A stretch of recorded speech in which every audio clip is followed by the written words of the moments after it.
Welcome to Finding Your Identity in Your Autism Journey, the podcast where we have conversations that matter most. I'm your host, Ruth Cassell, and this show is all about digging deeper into root causes of autism, navigating the uncomfortable conversations that so many of us avoid, and finding clarity in midst of challenges that we face as parents, caregivers, and advocates. We explore stories of hope and real-life struggles and the strength it takes to walk this journey. It isn't about a diagnosis. It's about a journey of understanding, supporting, and truly seeing individuals with autism in our lives and finding our own identities along the way. So whether you are a parent, a professional, or someone just starting to learn, join me as we break down the barriers, share insights, and keep pushing forward in the autism community. Because together, we can navigate this journey, one conversation at a time.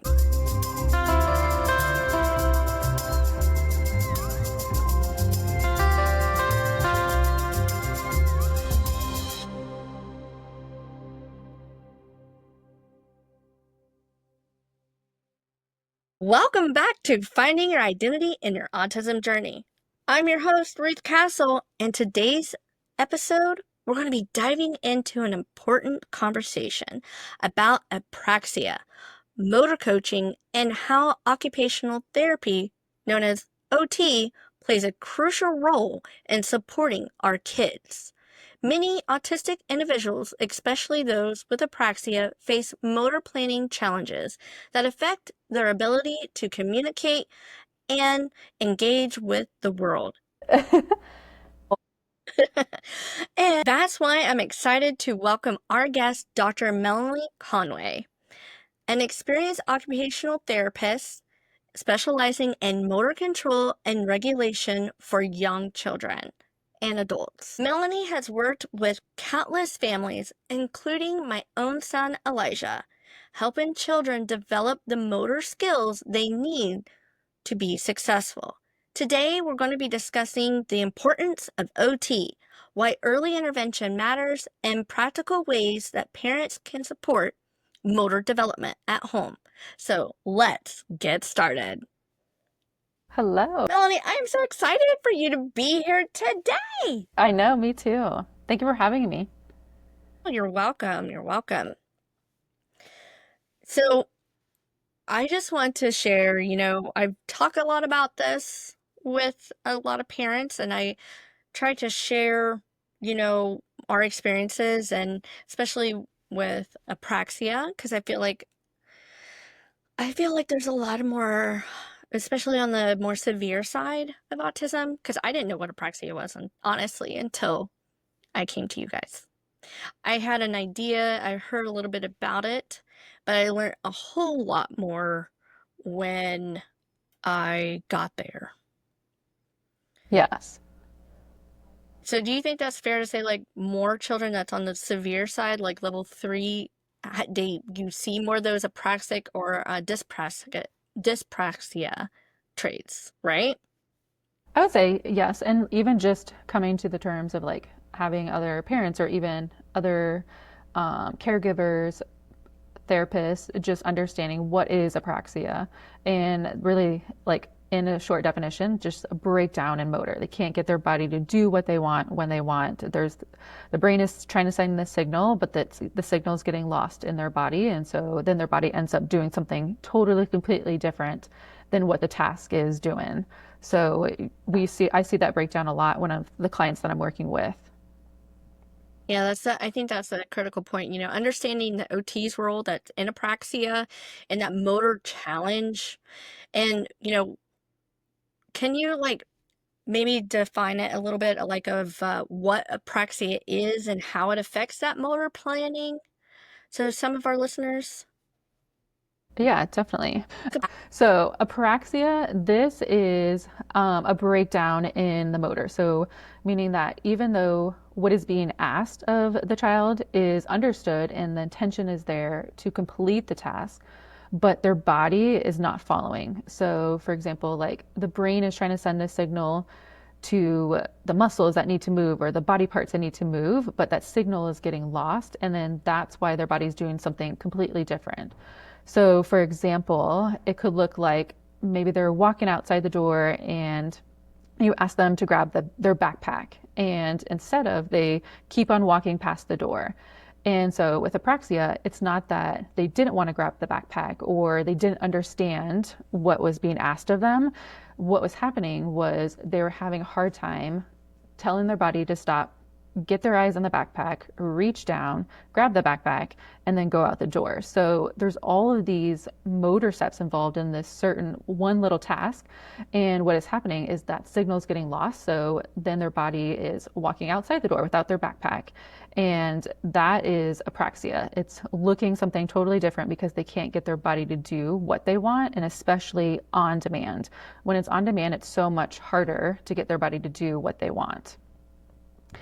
And with praxis, this is motor planning. So this is taking an idea. Now on the opposite side, like a praxis, this is the ability to execute smooth movements. This is your ability to plan a motor plan and carry out those steps. So within praxis, you have a bunch of steps. That is forming an idea, then you're planning, organizing, you're initiating, executing, adapting, and then also inhibition.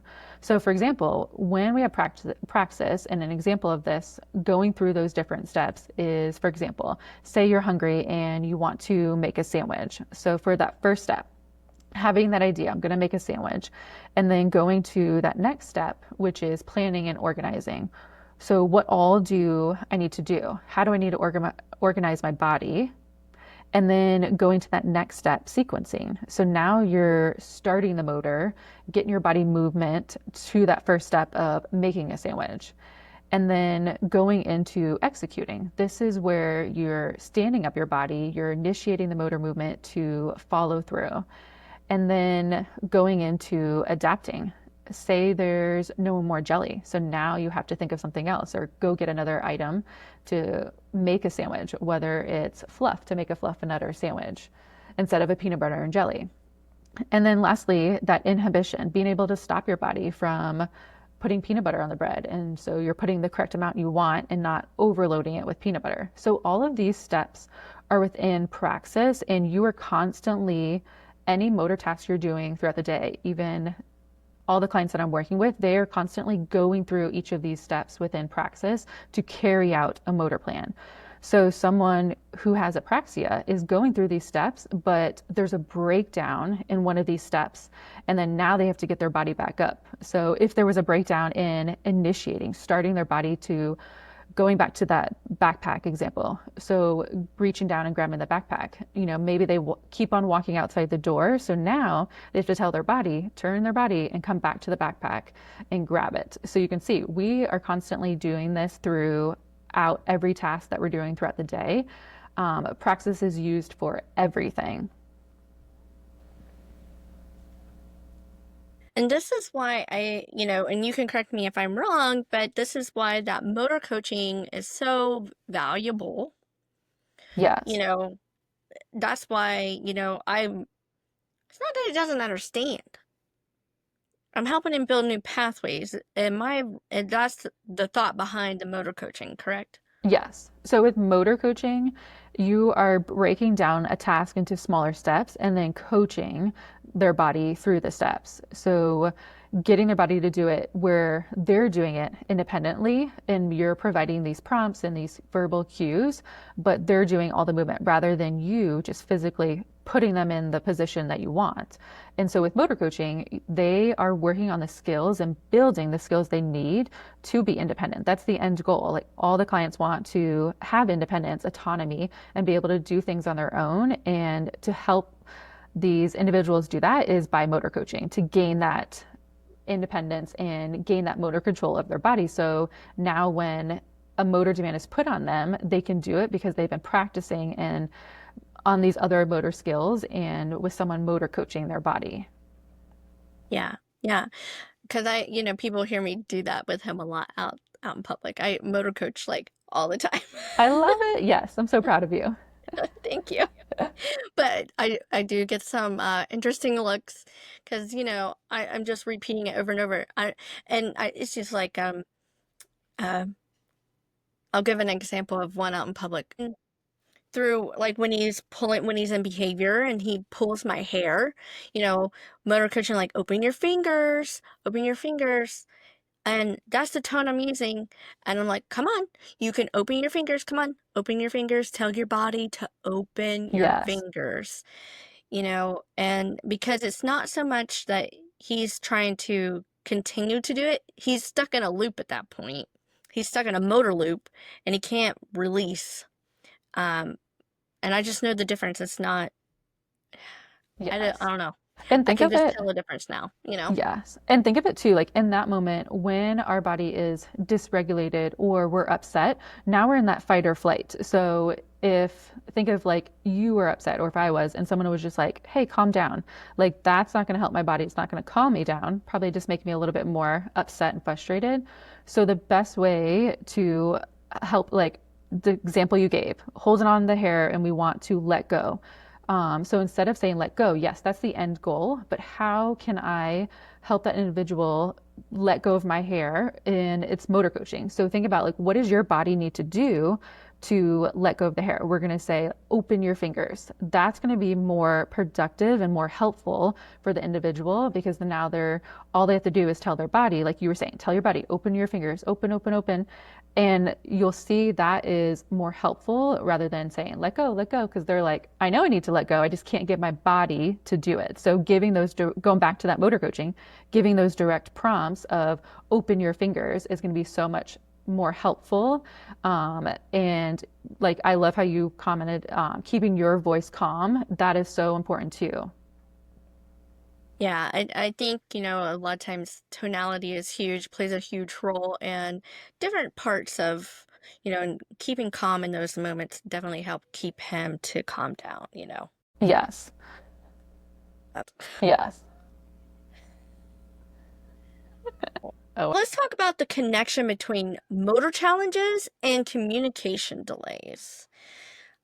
When I think of this, I know it's relevant to Elijah's case. This is why, I sought out different things, and this is how I got to, get to know you and know the speller's method. Because, he can do a lot of things, like physically. Like but there was that delay, and I was looking at it in a behavioral lens because that's what I was being shown only, you know. yes. Yes. But with his, communication, I knew he was there. I don't know how to explain this, but I just knew he was there. We hadn't started AAC yet, but at that point, and we were looking into doing AAC. And the only reason why I bring it up is because he was looking up YouTube videos and he would stop it on things. Like he would stop on J is for juice, and he'd be asking for juice. Q is for quesadilla, and he would go find these videos. I'm like, wow, he is so smart. Hmm. He can find these things. He's in there. Yes, He just definitely. couldn't get it out. And I had read about, speech apraxia, but I didn't know it could be throughout the whole motor planning. But once I met with you guys and, once I had gone through some of the spelling, couple of sessions, then I understood. I was like, oh, wow, that's more than what I thought. And I took a whole different approach at that point because I'm like, whoa, you Yes. know, Yes. And really, like, it's not a cognitive delay, anything like that, or behavior. It really comes down to it's a motor challenge. Like they struggle, it's going back to that, what I talked about, apraxia, getting the motor output, being able to put that motor output out there so they can, whether you're using an AAC device and being able to point to what they want, and being purposeful with their motor. Like that's the biggest piece is being purposeful with their motor output. And think about it too, not only are they working on their motor control, but if sensory stuff comes in at them, like that's going to affect their motor output as well. So Mm-hmm. it's not just working on their motor skills, but also sensory things too, and their regulation. So that's going to factor in and can disrupt the motor output coming out with that too. So it's really a motor challenge that they're struggling with, and not being able to get their body to do what they want, be on demand, and like be and purposeful, intentional with it. Yeah.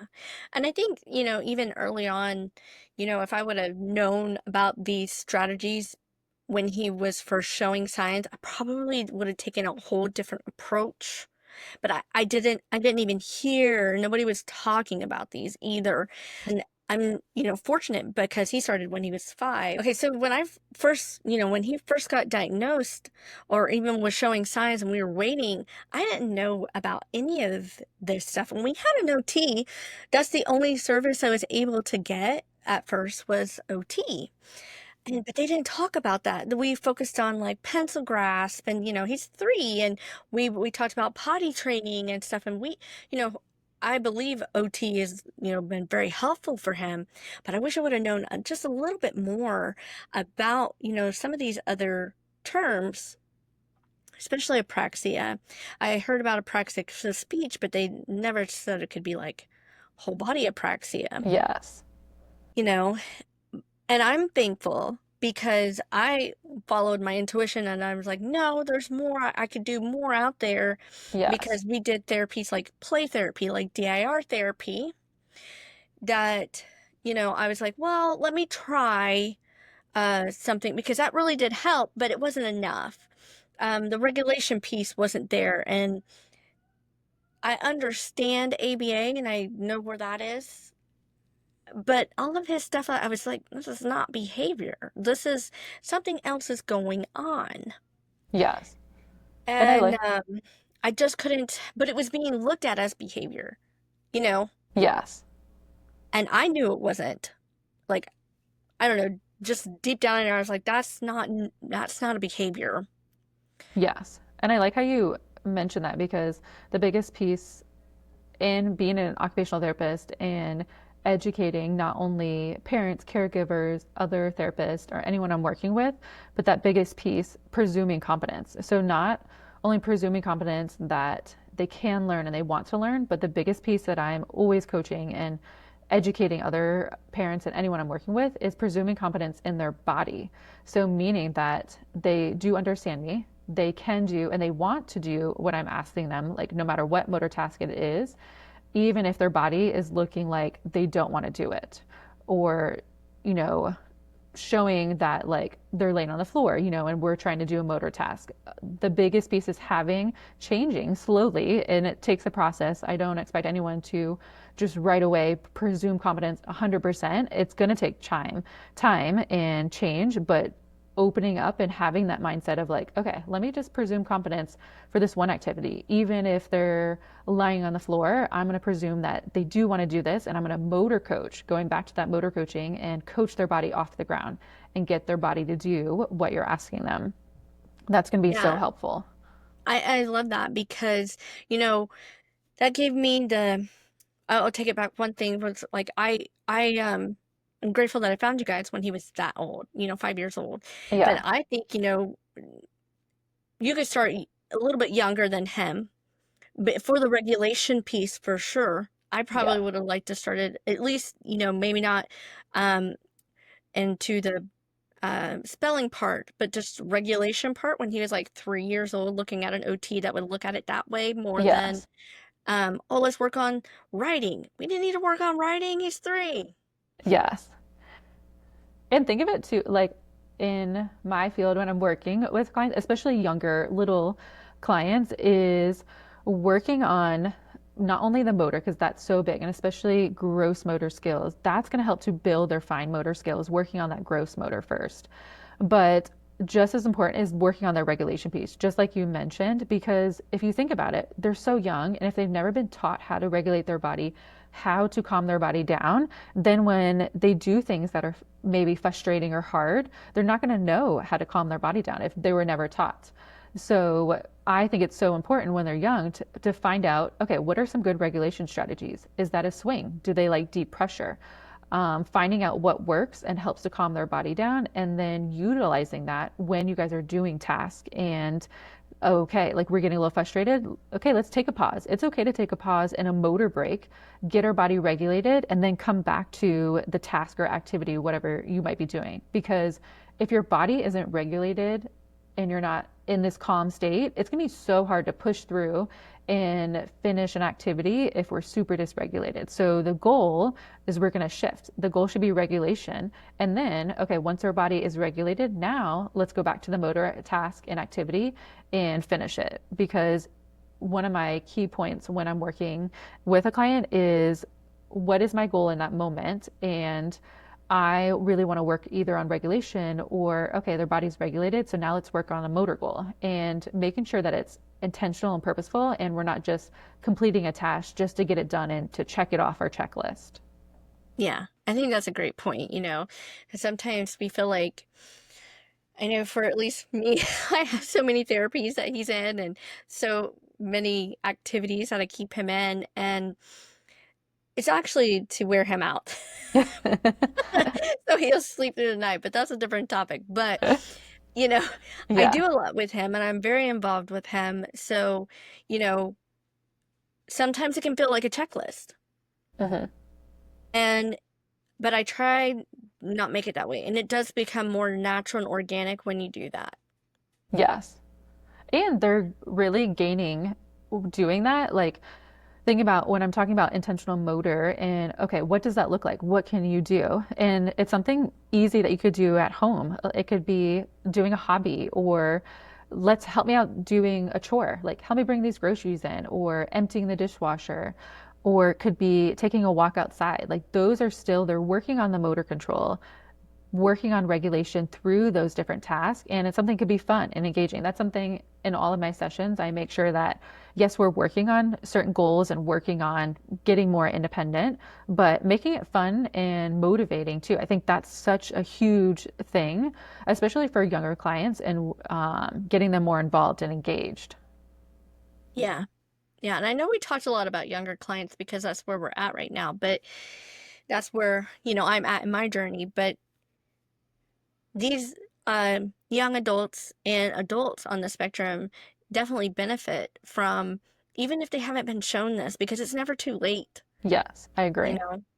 Yes, 100%. No, there is no cutoff or, anyone can do this and you can start at any time and wherever you are at in your life right now. And I would say the biggest thing when you are working on doing motor is, okay, what's age appropriate? So for my older clients that I'm working with, I'm not going to do an obstacle course. I'm going to pick activities that are age appropriate for those older clients. Whereas if I'm working with a little, then yes, I'm going to do an obstacle course because that's more fun and engaging for them. And starting there, and then once I'm seeing their motor skills and motor control and they have really good regulation, then I'm going to push and I'm going to make these motor tasks a little bit more challenging because I want to challenge them and get them to do things that others didn't think they could do, because I 100% believe that they can do anything, and any task that I throw at them, they are able to complete it. And it just a little bit support for me, but 100% they can do anything. Yeah, and I think, it's not only assuming competence in them, it's that they've never had that too. Yes. Someone else to even do that for them, like presume that they even can do it.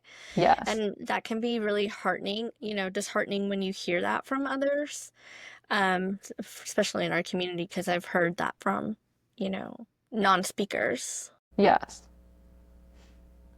And like I said, that's why my biggest thing is educating and parents, caregivers, whoever it might be that's coming to see me, and getting them to understand to, I think the biggest piece is that presuming competence in their body. Like that is like a big piece to start from.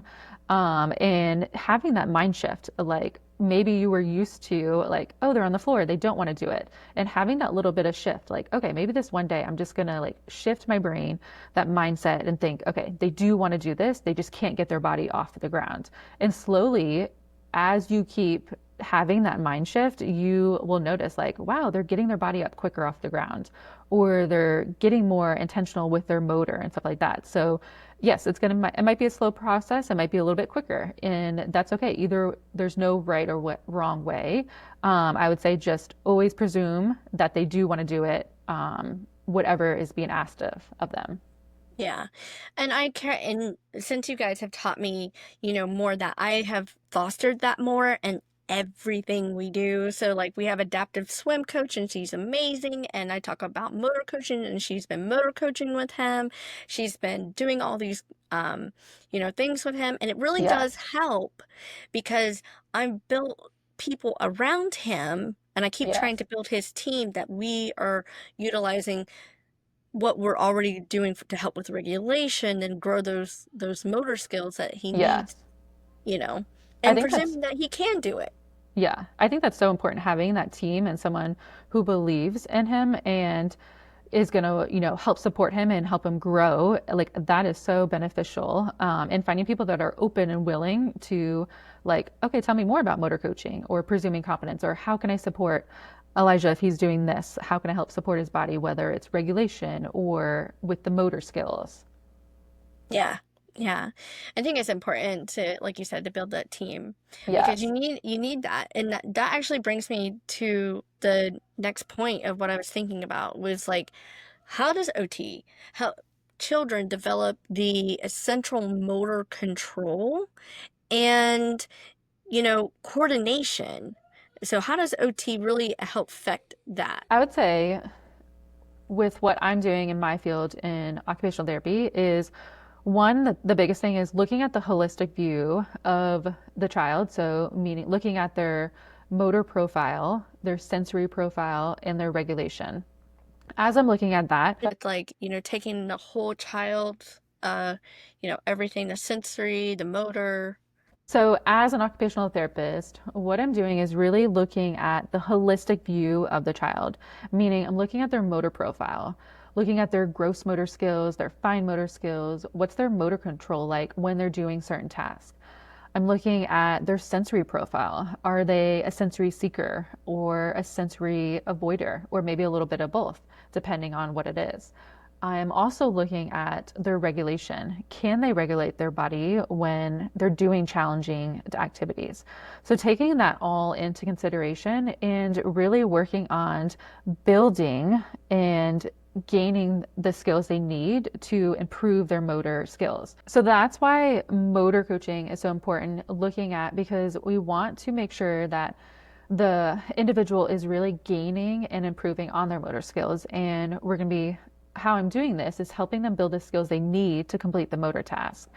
And because, like I mentioned earlier, the goal is that independence and autonomy. So when we're doing different motor tasks and building the motor skills, we're really working on initiation, being able to start our body, get that body moving to start the task, sustaining our motor, being able to keep our body moving to complete the steps, follow through with the steps of that certain motor task, and then inhibition, being able to stop our body. So once we complete that task, being able to stop and then go to the next activity.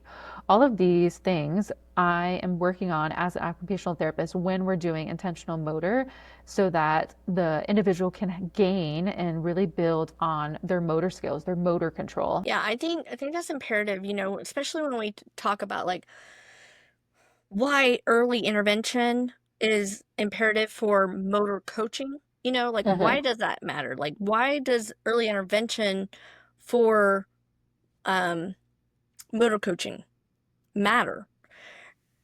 And to me, I think it's that brain, body connection within Yes. that motor. That's my opinion. Yes. And think of it, they starting, having that early intervention and that early motor coaching and really working on that motor control and getting control of their body. And if we're doing stuff that's purposeful motor intentional, they're building those new neural pathways in their brain. So they're getting more control. So now if they want to go get a glass of water, we've worked on these skills, we built those new pathways in the brain. So now they can tell their body, okay, get my body up from the couch, walk to the kitchen, get that glass of water.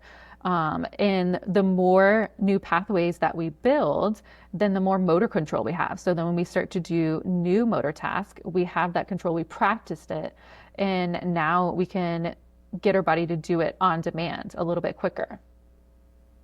Yeah, it's all about, having that connection and learning that motor. Yes, Because if you don't learn it, right? yes.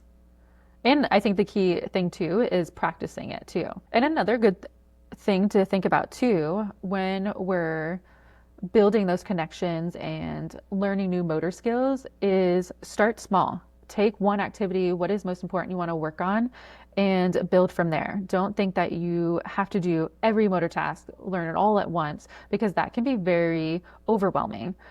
Just picking one, start with that, build the motor skills, motor coach through that activity, because every motor task activity that the child is going to work on, there's going to be different motor steps. And after that, then practice it, practice and practice. Really work on the skills that need to be done to complete the activity. Yeah, yeah, I like that. Because, I always think of it this way too, because I not in my son's case, but I've helped advocate with other children, and they're like, oh, they released them from OT or because they've met all their goals. Well, it just sounds like we need to make new goals, Yes, exactly. because sometimes the regulation's not there. And I know it's not the same, but like OT does play a huge role in regulation. Yes, I agree. Like, that is so key. Just think about if your body was dysregulated and I was like, okay, go listen to this high cognitive biology lesson and report back to me. You'd be like, oh, wait a minute, this is, I need to regulate first. Same thing with my clients I'm working with. Hmm. I want to get their body regulated before I'm pushing them to do a hard motor task because that's going to be so beneficial for them is once they can get their body regulated and then to push through and try something challenging and follow through with a motor task. So yeah, regulation is key. Yeah, and I think, I'm blessed to have you guys on my son's team just because of the fact that you do take the holistic approach and it's not seen like that, I think, in a lot of the OT world, you know, but I think we're starting to see a shift and it needs to happen because you guys are amazing, but sometimes you can't help everyone out there. You know what I mean? Yeah. So we need more people. We need to duplicate more people like you. Yes. And two, just going back, I wanted to mention, I was just thinking of this with your regulation you asked. Um, Also taking note that it's okay to take a pause or a break or even come back to the activity, maybe come back to the activity the next day. That is totally fine. Don't think you have to just get it done that day, especially if our body is so dysregulated and we can't follow through. I think that's something I talk about a lot with my clients and my parents is that it's okay to take a break and or a pause or go outside for a walk and to help regulate that body. I just wanted to mention that. Yeah, I think that's a great thing too, because sometimes everybody has off days, and that includes our children. Yes, Yeah, I definitely agree with that. I can relate with that myself. Yeah, because I tell everyone, just like we have our off days or challenging days, so do um, the children or individual, anyone that I'm working with, they have their off days too. And so then just goes back to kind of like what I mentioned earlier is, okay, picking what's the goal? Maybe we just have to work on regulation the first start of the session, and then we can get to the motor activities. Mm-hmm. Mm-hmm.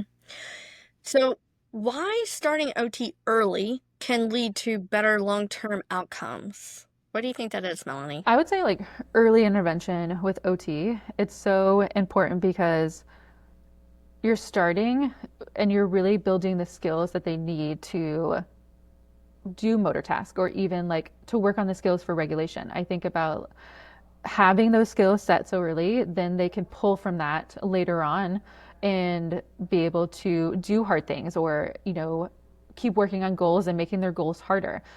Just because, you accomplish one goal, you can set another one and make it harder or set a different one and kind of move forward. So I think starting early, setting that strong foundation, and then building off of that. I think that's like so huge and would be so beneficial and so helpful. Um, like, here is our foundation. I'm going to pull from this. I'm going to work on it and build my motor skills. Yeah, I think that's imperative, because my kid, when he started OT, just if we're just talking about OT in general, obviously he's not the same as he was when he started. Yeah. He's fully potty trained. We have great regulation. Well, I won't say great, but it's a whole lot better than what it was. I Yes. mean, we couldn't even make it through a half-hour session in the Yeah, beginning. and look at him now. Like, he crushes it, and being able to just self-regulate his body. Like, even when I do push him a little bit, he's able Mhm. to self-regulate and then come back to the task. Like, that is so huge for him. Yeah, yeah. And you gotta think too, he's only 7 right now. And yeah, we've been doing it for almost 2 years now. But I'm gonna face challenges with him later. And I know this because it's called puberty, you know? And Yes. there's gonna be new goals Yeah. that I didn't face when he was 3. Yes. And think, because we worked on the regulation, that now when we get to that point, now he's like, okay, I practice it with Melanie or mom. Like, I know I can regulate my body. So now I'm not getting super dysregulated, maybe a little bit, but I'm able to come back down quicker. And because he started so young too, like, his independence like is going to improve, and especially with like new tasks and being able to get his body to do what he wants, like his independence is going to be so good. Yeah, and that's what I see. I see it as like a scaffolding, Hmm. Like you couldn't, yes, they're going to grow and get bigger, but like I think the early intervention piece and like as you start and you keep continuing on these goals, just because Yes. he's doing great with his regulation now, his hormones is going to disrupt that when he gets older. Yes. And I think about the future and then trying to mitigate some of those things that would come by being proactive to put things in place and knowing the skills that I've learned from you guys and that I have you Yes. on his team, that I don't feel like I'm gonna have to go through that by myself Yeah. You with, have that support. yeah, yeah. And he has that support Yes. And because, someone that, it's different when they get a little into that pre-teenage and. The teenagers too. I mean, yes. think about us. We weren't the same. We Yes. had attitudes. And think of too, like, we know his body, or like, and can support him. So like, if we are getting um dysregulated or upset, we know, okay, like, this was helpful for Elijah. So we're going to do this self-regulation strategy to help him work through these new goals or these new times when we are getting dysregulated. And like you said, he has that support from us, and we know how to help support his body through these new challenges that he might come across. Yeah, yeah. So talking about that, what are key developmental milestones that parents should watch for? I think about this a little bit because like this is what pushed me to do more for him because like I was saying I don't think it's behavioral or some things that he was just doing. I was like, no, he understands. It's like it's almost like he's stuck in a loop. I didn't know there was a thing called a motor loop at that time, but in my head and in what I could find, I'm like, no, it's like he's stuck in like a ritual repeating program. I'm like, how do I Hmm. stop some of this behavior? Not even I don't think it was I said behavior at the time. I remember that to myself, but I was like, how do I stop this? And it wasn't like he was enjoying what it was. Sometimes it made him more upset. And Hmm. sometimes he still does this, and I have to be mindful on like what is happening at this on those things. And then I make him take a break from those and we go do something else. It happens with videos, it happens with his toys.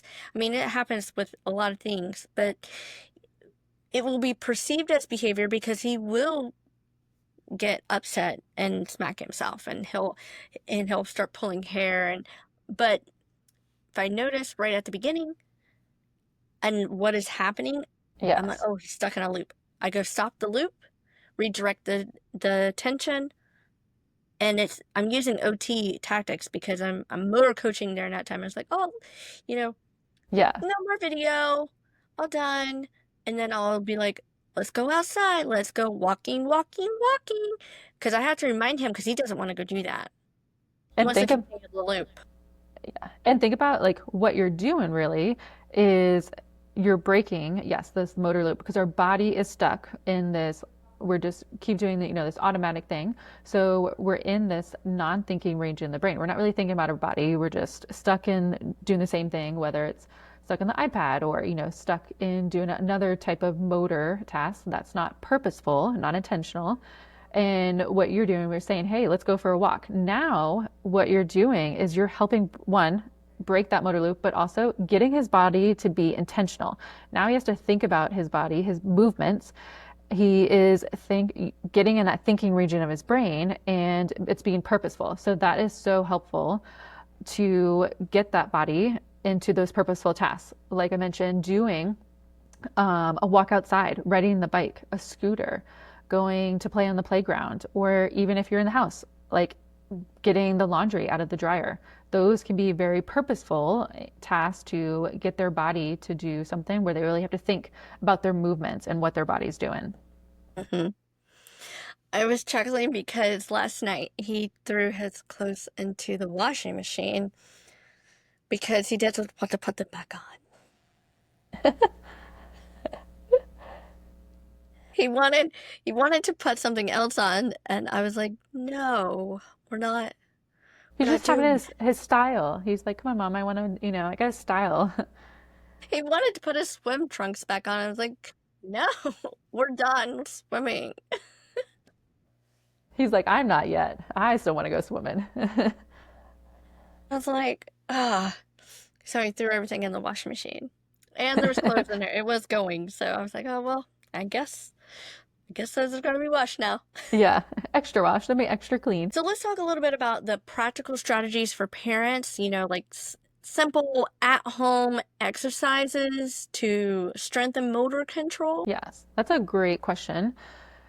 I would say, again, picking something small, one activity to not overwhelm because all of these different things are going to have different motor skills that need to be done. So start small and then build from that.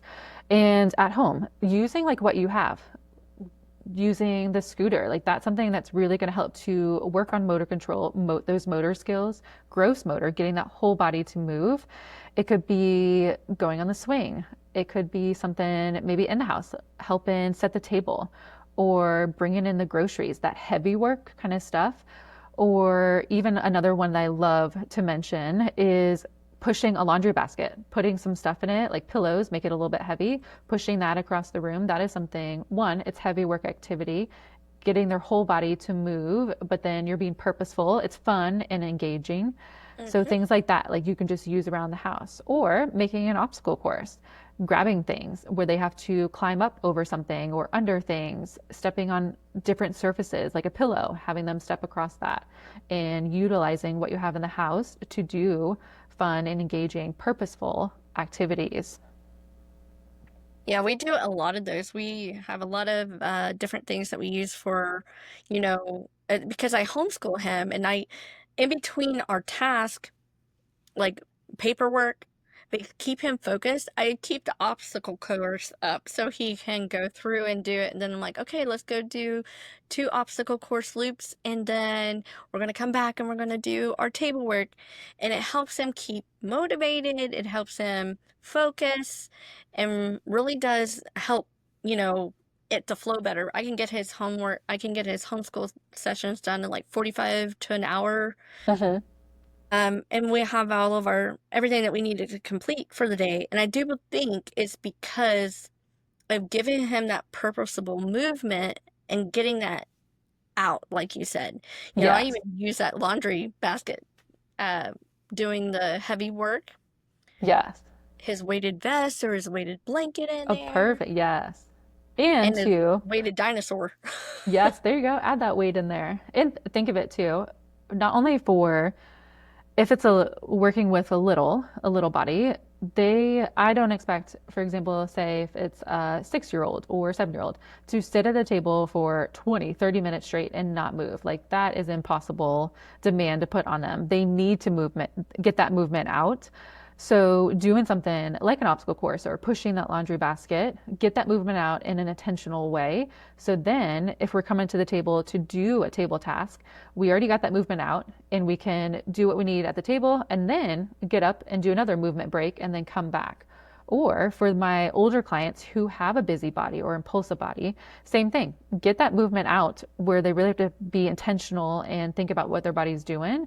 And then, okay, come back to the table and do whatever we need to do at the table. That's gonna be so beneficial because I know I can't sit still. No one can sit still in a chair at a table. Like you are still moving, adjusting, getting comfortable in the chair. So just yes, to set that expectation for any other younger client or older client who has an impulsive body, like that is going to be really hard for them. So how to help them and support their body is let's get up and do something intentional and then come back to the table, do what we need to, and then if we need another movement break, totally go back and forth and do that.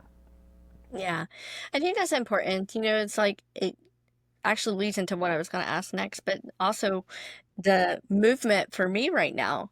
This is one of the chairs that I utilize because it's a very sensory friendly chair. It's one of those wobble stools, and Elijah really likes it. I have it in different heights, and the reason for that, it how it makes you sit too. You sit straight up, so there's no like. I have to Like lean slouch. forward if I need to, Yeah. but it makes you sit up and have perfect posture on your hips. Yes. And another good chair too is a ball chair. That can Yes. be helpful, like if our body needs movement to sit on that, but then you're still at the table doing what you need, the tabletop activity. He has a ball chair too, and he loves that thing. He takes the ball out of it. I'm like, stop taking the ball out. I thought at first in the beginning it wasn't as hard. It was harder, I guess, to take the ball out. But now since he's taken it out so many times, it's become very easy. It's easy.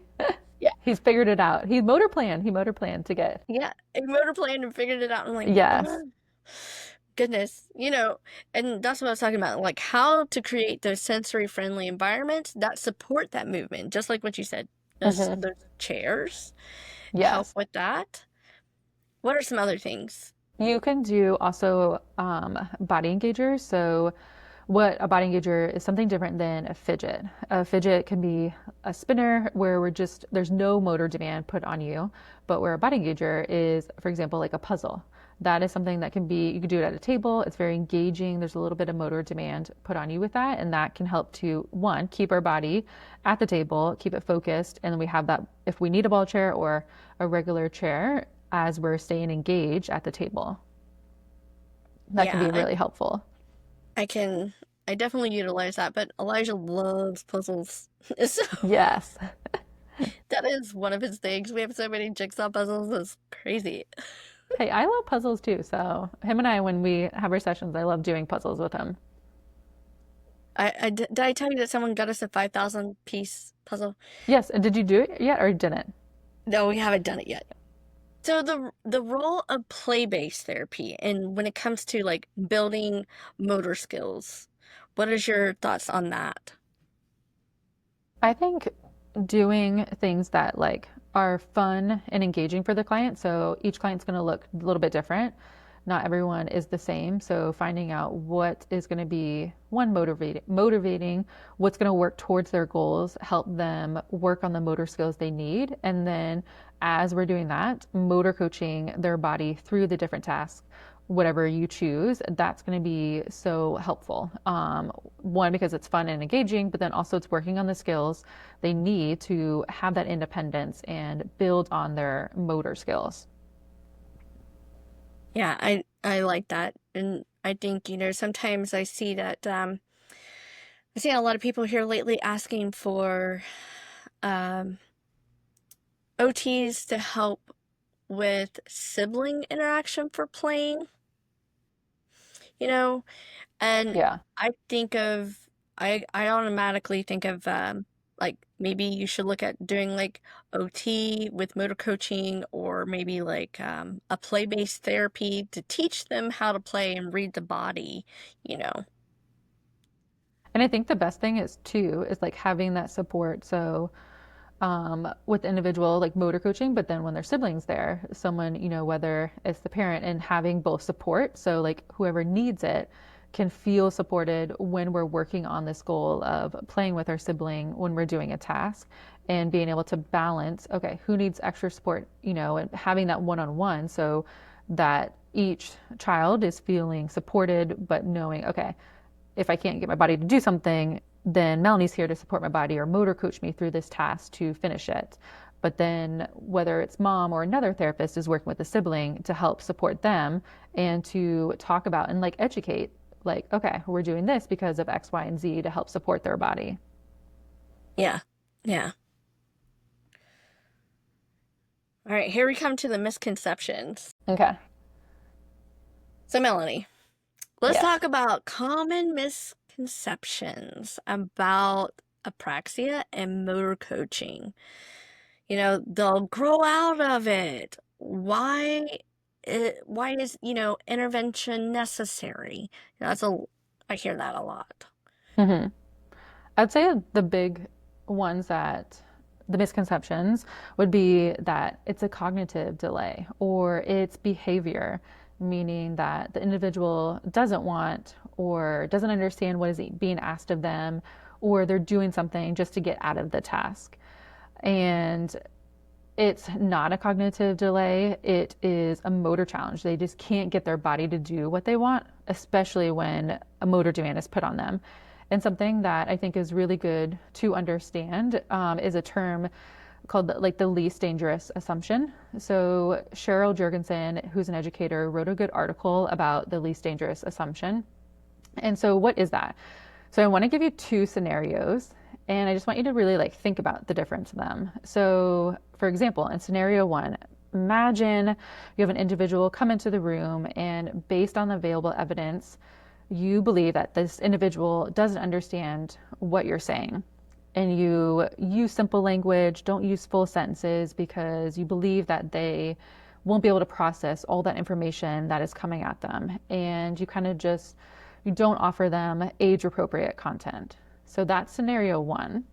Now in scenario two, imagine that same individual is coming into the room, but now you offer content that their peers are getting exposed to. You're using age appropriate terminology when you're speaking to them, rather than speaking about them as if they're not in the room. And now you're challenging this person to meet your high expectations. So think about those two scenarios. So in those scenarios, what happens if you're wrong? Have you harmed this individual in any way? And which one is the least dangerous? So just something to think about. And in Cheryl Jorgensen's article, I think it's really important. And she talks about how it's safer to presume that individuals have the ability and they want to learn. It's just they are unable to demonstrate their knowledge and what they can do. Yeah.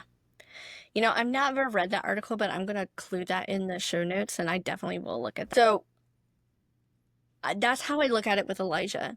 People always say to me, they're like, oh, you don't talk to him like he... And I'm going to say it because this is how they say it, and it upsets me, but... And I don't react to them because I'm like, okay, they're not coming from a malicious point. They don't understand, and it's their ignorance and how they say it. But this is what has been said to me by many different people. Like he has any issues. They're like, you speak to him like he's normal. I'm like, well, he is normal. And I did that before I met you guys. I'm like, he just can't get it out. Yes. I know he's in there. Yes. I know he's in there. And I'm like, yeah, well, he understands. It's not that he doesn't understand. 100%. He's having a difficulty that it's like a breakdown of of relays. That's how I was explaining it to people. Yeah. And think of too that breakdown. Like I think a really good example is their brain is one person and their body's another, like two different people, and they're trying to connect and get their body and their brain to connect together to fill and carry out a task. And so where they struggle with is again is that motor piece and getting their body to do what they want. So on the outside it's looking like they don't want to do it or they don't understand, which is not the case at all. It's they're having a motor challenge. Mm-hmm. And I will say, since I've learned that from you guys, like I've taken a whole different approach to all of this because, yes, I felt like that was right about that, but it just confirmed that I was. And the more Yeah. that I leaned into it, the more progress I seen and am seeing for him and that Yes. I can see for him. Does that make sense? Yes. No, that makes 100%. Yeah, so possibilities are endless, and he may That's never right. have spoken word, but I'm giving him skill set that he will be able to get his thoughts out because, you know, he doesn't have to be a verbal person to be functional.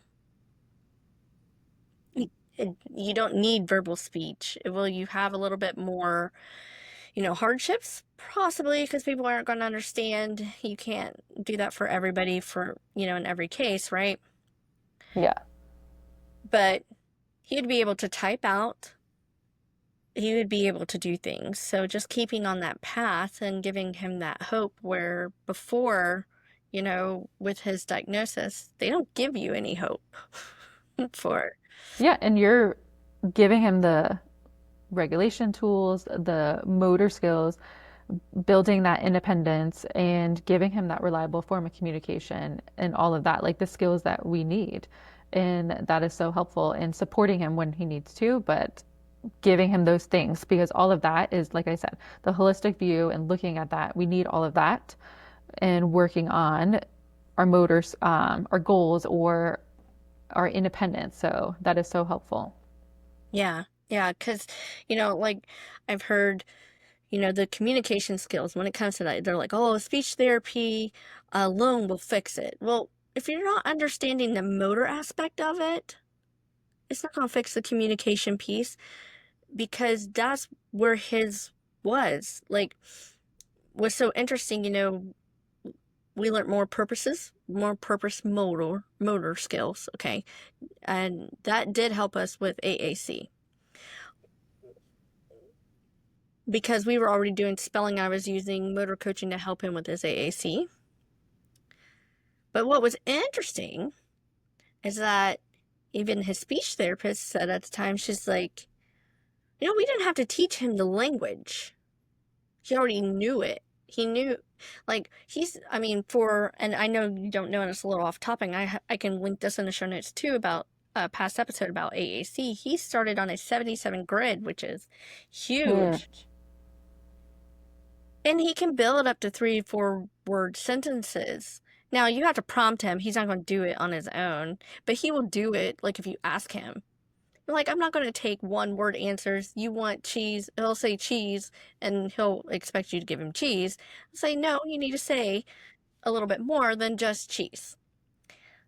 I'll give you cheese if you say I want or I need, and I don't, I used to model, but I don't need to model because he can do it because I taught him through motor coaching and modeling that he can do that. So when his speech therapist said that to me, it just further proved your point about how you talk to them. Biggest piece. Yeah.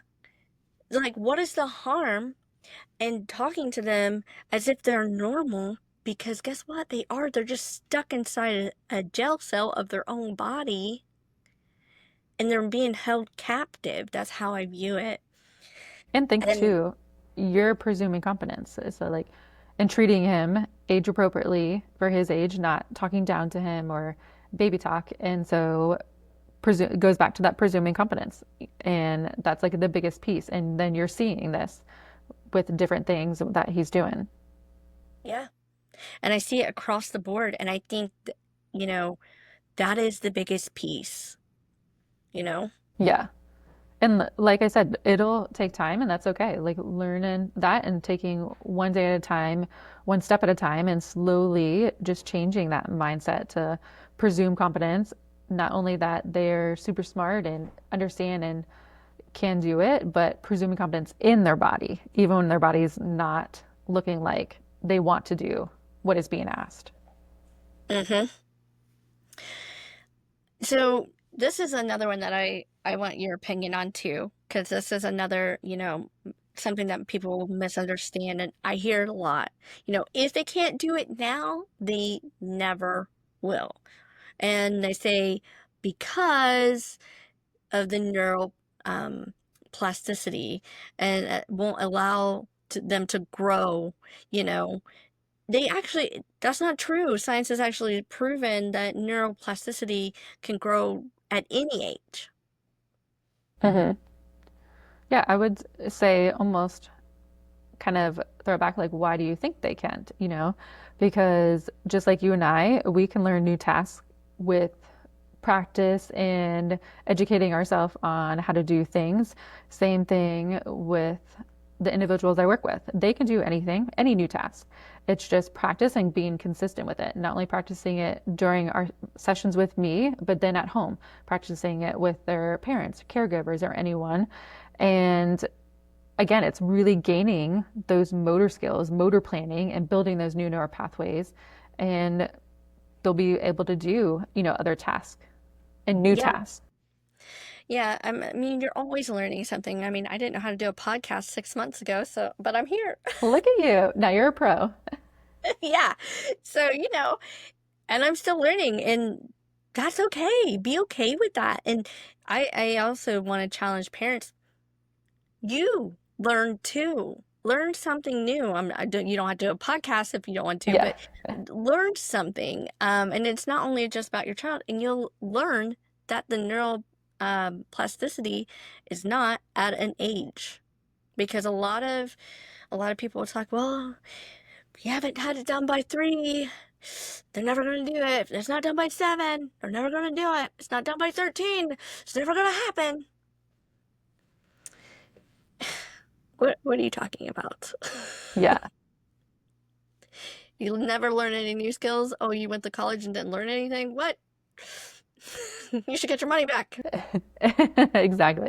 And just like I think about when the gym, like I think it really stems down to is having that growth mindset, changing it. And for example, I remember when I first started going to the gym and thinking about like I could never do push-ups on my feet, perfect form, like this other girl in the gym.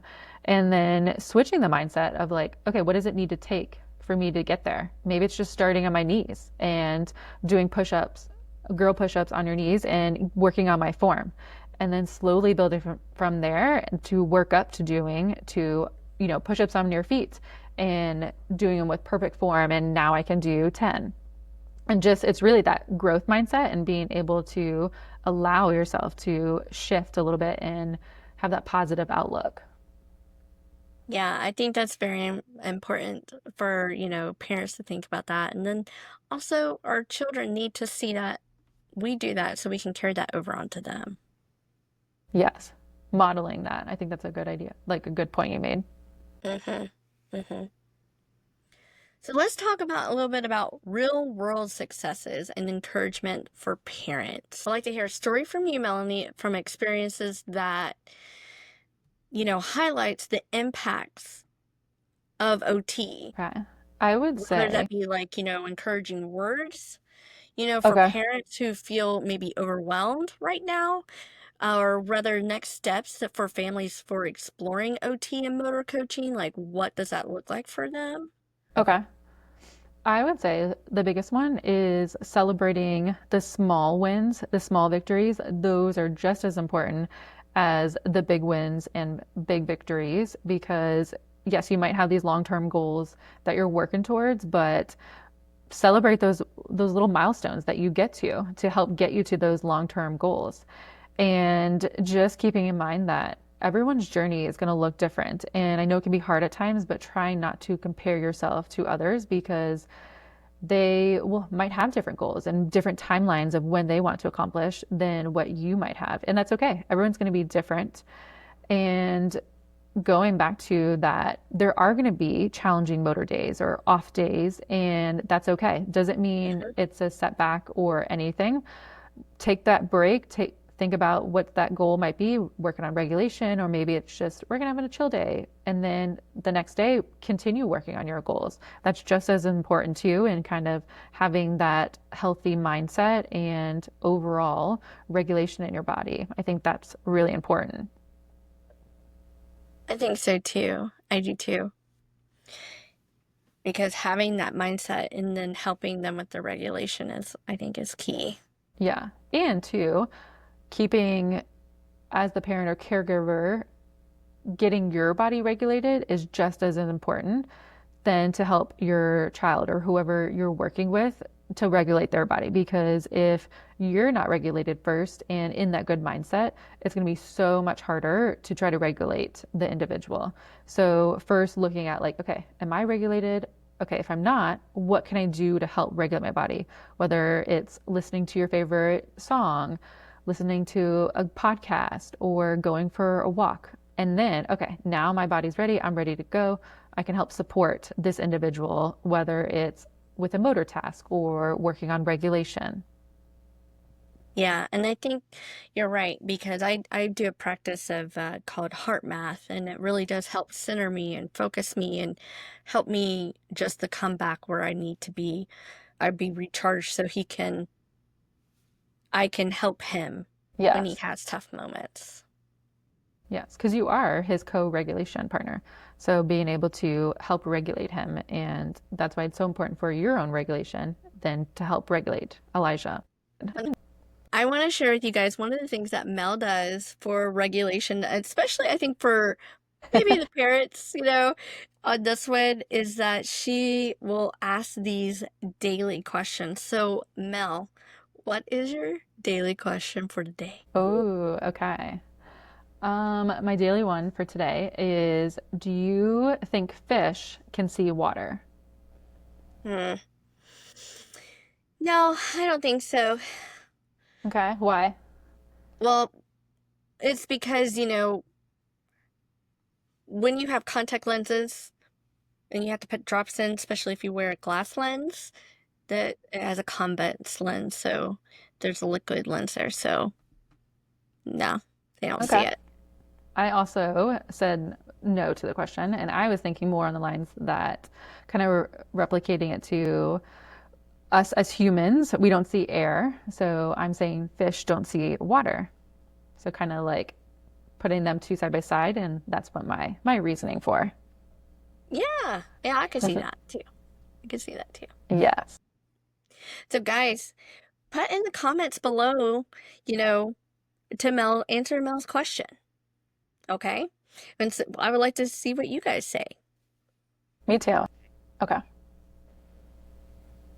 Melanie, thank you so much for being here today and sharing your expertise and giving us such valuable insight on Apraxia, into Apraxia and OT. Thank you for having me. It's been a pleasure being able to chat with you and just kind of share my knowledge. And so thank you so much. Yes, yes. So, if parents want to connect with you, how can they connect with you? You can go to our website, spellers.com, and on there you can look up all the information, talk about like if you're interested in stuff, coming to our clinic, setting up a consult, and kind of like finding out more about this and what I'm talking about and like what we do at Spellers.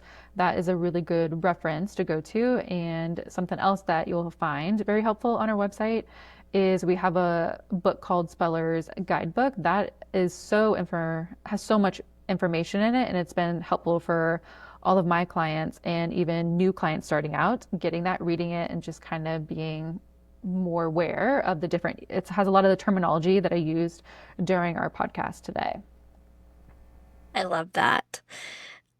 And I will have all that linked in the show notes below for you guys. And I know that so many parents listening, they feel more equipped and supported that their children's, motor development after hearing this conversation. So again, if you guys want to learn more about Melanie's work and how to access her helpful resources, please, again, check out the show notes. We're going to have them listed here below. What will include all of the links that we have mentioned in this podcast earlier. And if you're enjoying this episode, don't forget to subscribe and leave a review and share this with another parent who could benefit from this information. You can also connect with us on Instagram and Facebook at Your Autism Journey for more discussions and support. Until next time, remember, you are your child's greatest advocate, and their journey is unique, beautiful, and worth every step. See you next week on Finding Your Identity in Your Autism Journey.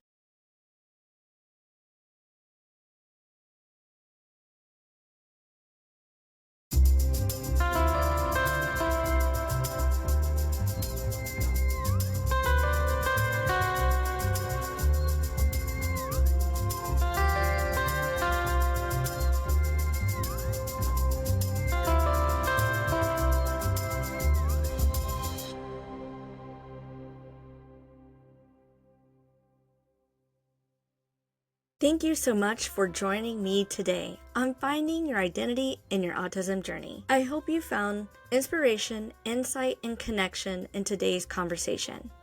Remember, you are not alone in this journey. The road may be tough, but every step we take together is one closer to understanding, compassion, and support for our children and families. If you enjoyed this episode, don't forget to subscribe, share it with others who might benefit, and leave a review to help spread the word. And as always, I'm here cheering you on, having uncomfortable conversations. Keep advocating, and most importantly, find your identity in this beautiful autism journey. Until next time, take care and stay strong.